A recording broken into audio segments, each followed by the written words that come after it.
വിശുദ്ധ കുരിശിൻ്റെ അടയാളത്താൽ ഞങ്ങളുടെ ശത്രുക്കളിൽ നിന്ന് ഞങ്ങളെ രക്ഷിക്കണമേ. ഞങ്ങളുടെ തമ്പുരാനെ, പിതാവിൻ്റെയും പുത്രൻ്റെയും പരിശുദ്ധാത്മാവിൻ്റെയും നാമത്തിൽ ആമേൻ. സൈപ്രസ് ദേശാധിപതിയായ നിക്കാനോറും മറ്റ് ദേശാധിപതികളായ തിമത്തിയോസ്, അപ്പൊളോണിയോസ് തുടങ്ങിയവർ യഹൂദരെ ശാന്തിയിലും സമാധാനത്തിലും ജീവിക്കാൻ അനുവദിച്ചില്ല. തങ്ങൾ ഒരുക്കി നിർത്തിയിരുന്ന വഞ്ചിയിൽ ഭാര്യമാരോടും കുട്ടികളോടുമൊപ്പം കയറാൻ തങ്ങളുടെ ഇടയിൽ പാർത്തിരുന്ന യഹൂദരെ അവർ ക്ഷണിച്ചു. 200ഓളം വരുന്ന അവരെ ജോപ്പാക്കാർ ചതിച്ച് പുറംകടലിലേക്ക് നയിച്ച് മുക്കിക്കൊന്നു. നീതിയുറ്റ വിധിയാളനായ ദൈവത്തെ വിളിച്ച് അപേക്ഷിച്ചുകൊണ്ട് മക്കബെയോസ് സഹോദരരുടെ കൊലയാളികളെ വധിച്ചു. യാമിനിയാക്കാരും തങ്ങളുടെ മധ്യേ വസിച്ചിരുന്ന യഹൂദരെ നശിപ്പിക്കാൻ നിശ്ചയിച്ചിരിക്കുന്നുവെന്ന് അവൻ അറിഞ്ഞു. അവൻ രാത്രി അവരെ ആക്രമിച്ച് കീഴടക്കി. പിന്നീട് അവർ തിമത്തിയോസിനെതിരെ മുന്നേറിയപ്പോൾ അറബികൾ അവരെ ആക്രമിച്ചു.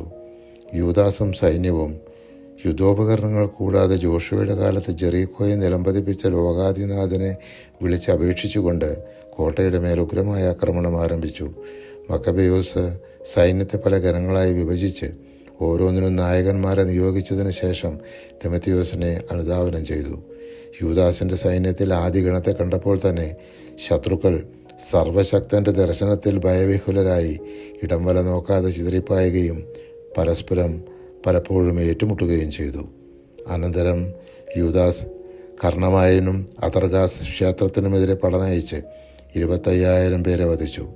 ഇവരെ നശിപ്പിച്ചതിന് ശേഷം അവൻ ലിസിയാസ് പാർത്തിരുന്ന സുരക്ഷിത നഗരമായ എഫ്രോണിനെതിരെ നീങ്ങി.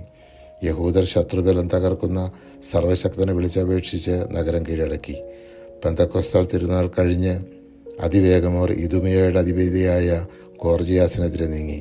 കർത്താവാണ് തങ്ങളുടെ സഹായകനും യുദ്ധനായകനുമെന്ന് തെളിയിക്കാൻ യൂദാസ് അവിടത്തെ വിളിച്ചപേക്ഷിച്ചു.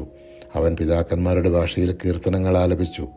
പോർവിളി നടത്തിക്കൊണ്ട് അപ്രതീക്ഷിതമായ സമയത്ത് ഗോർജിയാസിൻ്റെ സേനയെ ആക്രമിച്ചു തുരത്തി. പരിശുദ്ധാത്മാവെ, തിരുവചനത്തിൻ്റെ അനന്തശക്തിയാൽ ആത്മാവിൻ്റെ ഫലങ്ങളും ദാനങ്ങളും നൽകി തീക്ഷ്ണതയാൽ ഞങ്ങളെ ജ്വലിപ്പിക്കണമേ. ആമേൻ.